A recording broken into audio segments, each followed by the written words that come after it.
Hello, Dr. Ramita and classmates. Today I'm going to talk about my subnote, week 4, and it's going to be on atrial fibrillation. My patient is a 77-year-old. His name is LJ, and date of birth is 5/20/1946. He is Hispanic, and he's a widow. He came in complaining of feeling like his heart is racing and for 24 hours. He feels tired and little scared about this condition right now. According to patient, he, the tachycardia gets worse when he's doing activities. He was doing, he was mowing the lawn when he noticed that his heart was racing for like 10 minutes. So it's like intermittent. It comes and goes. Usually goes away with rest. He hasn't taken any kind of medication except for the medication that he takes daily. Patient stay not having any chest pains or shortness of breath or difficulty breathing, but he is a little anxious due to that fast rhythm. Past medical history: hypertension, high cholesterol, sleep apnea, low back pain. Past medical procedures: he had a cholecystectomy in 2015, umbilical hernia repair in 2010. He takes fish oil 500 milligrams capsule, one by mouth, daily by mouth, multivitamins, one also daily. Lisinopril 20 milligrams PO daily for the hypertension. Atorvastatin 20 milligrams daily for his cholesterol, and he takes aspirin 81 milligrams PO daily. Tylenol 500 milligrams PO every 6 hours, PRN for pain, for his low back pain. Allergies to penicillin. Family history: he does have a lot of stroke in the family, hypertension, renal disease. Father died 85 from stroke, mother died at 90 from renal disease. He has a brother still alive, 75, with hypertension and stroke in 2018. Parental grandparents: hypertension, grandfather, grandmother passed away when he was little, so he doesn't know. Maternal grandparents: grandmother has kidney disease, passed away at 73, and hypertension. Grandfather died at 75 from heart attack. Patient is a former smoker. He smoked for 20 years, and he quit 40 years ago. He doesn't vape or do any illicit drugs, but he does drink 4 ounces of wine every day with dinner. He is a retired, and he doesn't follow a specific diet. He just does regular diet, and he walks 30 minutes a day. He sleeps 6 to 7 hours a day. Apparently, he doesn't have any stress. Immunization is up to date. He gets flu shots every year. Last one was 11 of 2022, and he had 2 COVID shot and 1 booster from Pfizer. He's Catholic. During the review assistant, patient denies everything else except that he feels tired. He feels fatigue, and also reports palpitation on and off that gets worse with activity.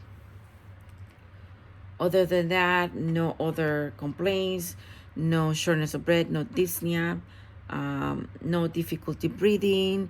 He does say that he has a sleep apnea, but he doesn't use the CPAP. He's okay sleeping without it. No problems with his abdomen, no problem with his lungs, no problems swallowing, no diarrhea, no constipation, no abdominal pain, no rectal bleeding, denies pain during voiding, no issues urinating, no hesitant, no frequency. Patient is active. He walks with no problem.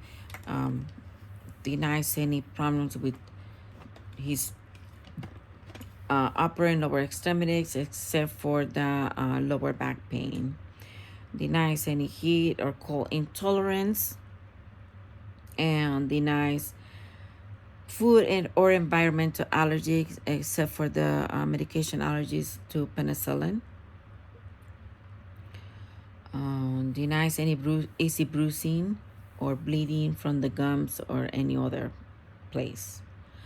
Vital signs to for this visit was heart rate of 110, which is tachycardia, and blood pressure 137/86, no issues there. Respiratory rate of 16, temperature 97.8. Patient is a fever, and he hasn't reported any fevers during 24 hours or before that.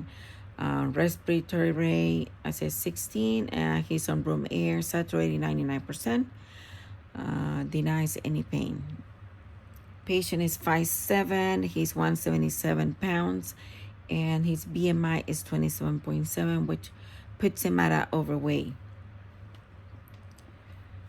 During the physical assessment, everything was well except for his heart.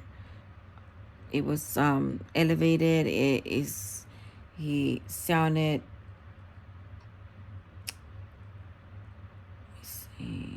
heart tachycardia with a regular heartbeat. Irregular rhythm was noted. No extra sounds or murmurs. Respiratory, lungs sounds clear on auscultation bilaterally. No dyspnea, no shortness of breath noted. Chest is symmetrical, no nodules. No problem with his abdomen, no pain during light palpation. Lymph nodes, which I checked pre-auricular, post-auricular, anterior and posterior cervical, submental, submandibular, and supraclavicular with no nodes or sore lymph nodes. Musculoskeletal, patient has active RON to all extremities. Skin is intact, no redness, no rash, no lumps or bumps were noted. Gait is normal. Cranial nerves are intact, 1 through 12. Patient sleeps 6 to 7 hours a day, which I don't see anything wrong with that. So differential diagnosis, it can be atrial fibrillation, anemia, or dehydration. Atrial fibrillation, also called AFib, is a diagnosis where the heart rhythm is irregular. Can cause complications like blood clots, strokes, and heart failure. Signs and symptoms include irregular heartbeat, palpitations, lightheadedness, feeling tired, chest pain, shortness of breath.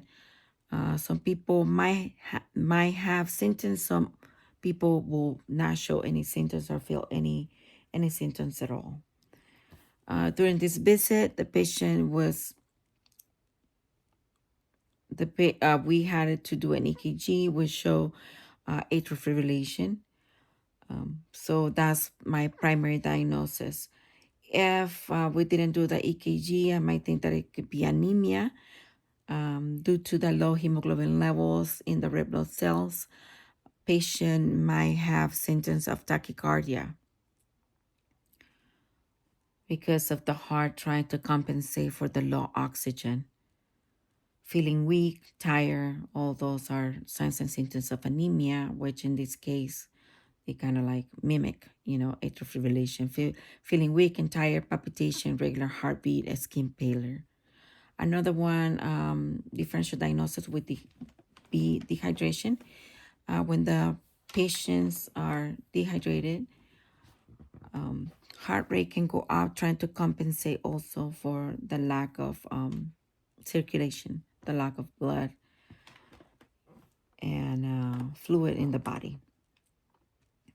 Some of the lab testing for AFib will be electrocardiogram, like I said before.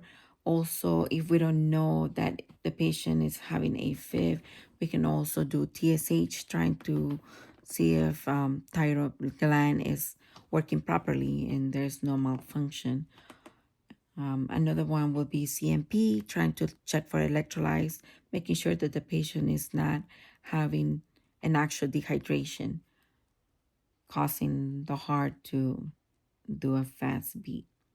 CVC, we're going to check for hemoglobin and hematocrit levels, making sure the patient is not anemic because that can mimic atrial fibrillation or tachycardia. Troponin levels, making sure the patient is not having a heart attack. D-dimer, checking for DVTs. Since the patient has AFib, then we want to make sure that it's not creating blood clots in the heart. Another one will be chest x-ray to check for cardiomegaly and heart failure. That can also cause some irregularities with the heart. The plan will be send patient to ED so they can try to control the heartbeat and the irregular heartbeat. If it was only tachycardia, we might be able to get away with giving the patient metoprolol. But in this case, having the atrial fibrillation, we want to send them to ED so they can start him on some amiodarone IV to control the heartbeat. And once that is done, they can probably put them on PO amiodarone. Other thing that I would do is a referral to cardiologist so they can follow up with him with other tests. While he's in the ED, they might want to do like an angiogram or echocardiogram to check for arteries and the valves of the heart. I would recommend the patient to follow up with the cardiologist and also to come back to the clinic after ED discharge to follow up with any new medications in the plan of care. And that's all from me. Thank you for listening. Bye-bye.